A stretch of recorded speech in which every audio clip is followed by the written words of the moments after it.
Hi, everyone. Vinnie Falco here. Some of you may know me from my Boost libraries, Boost.Beast.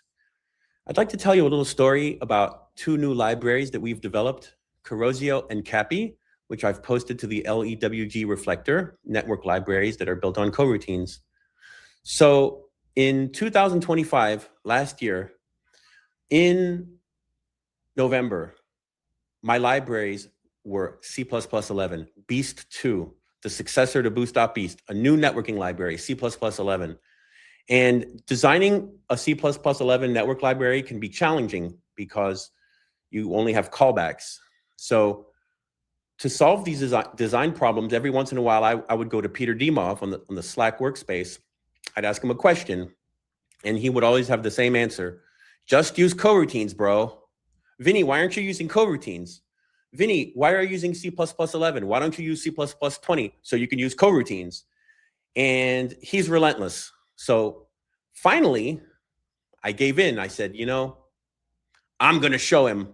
I'm going to do it. I'm going to profile it. I'm going to benchmark it. And I'm going to show him why coroutines are no good. So I learned how to use them. And I implemented my own task.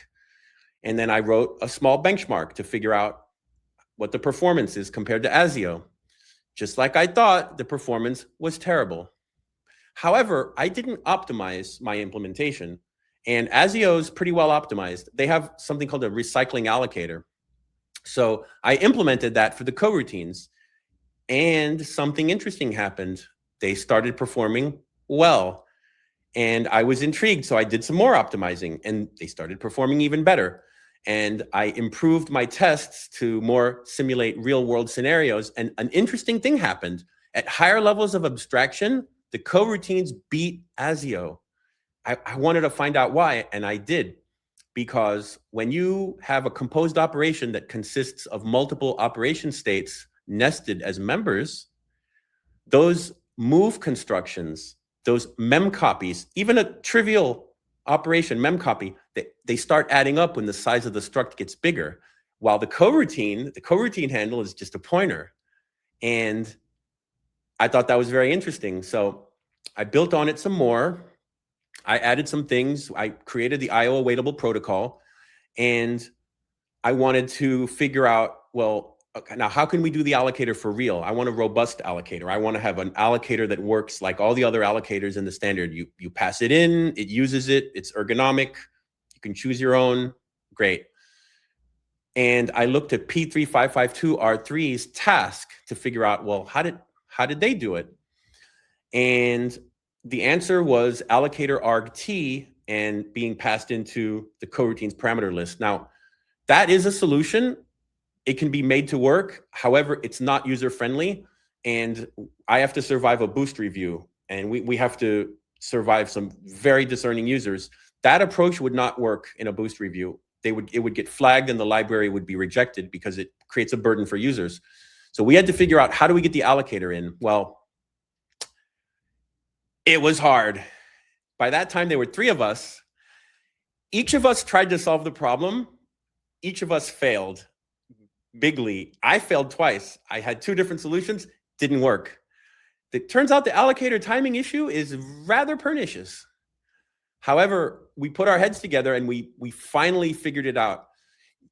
You can't put the allocator parameter and the coroutine function in the same parameter list. If you do, that's it. It's not going to work. That's the timing issue in a nutshell. So in order to fix it, you have to separate. You have to pass the allocator in one place, and then you need to pass the coroutine in another. And I call that the double dispatch in the launch function technique. You can see it in P4003. I don't want to belabor the point. The larger point that I want to make is I have 4 papers in the mailing. It's Croydon's coming. We're in March. We're in 2026. C++26 is about to ship. Some people have asked me, Vinny, why are you doing this right before the shipping? And that's a legitimate question. The answer is I have no idea. I'm not keeping track of what's shipping when. I found an issue and I reported it using the paper system. The timing of that issue really just had more to do with just bad luck, or maybe it's good luck. because C++26 hasn't shipped yet, and now we have information. I think that's good. It's interesting because if you look at the commit log, there's 6 projects in Beast 2. We broke them up into modular pieces so that you can mix and match the parts that you want. And you can actually see the point in time where we all scrambled to refactor everything to use coroutines. We threw out all the old code. We threw out ASIO. We rewrote the networking underneath using coroutines only. All 6 libraries now.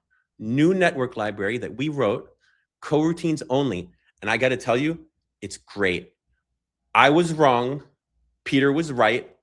And Gor Nishanov brought something beautiful and elegant to C++20, and I'm so happy that he did. Thank you.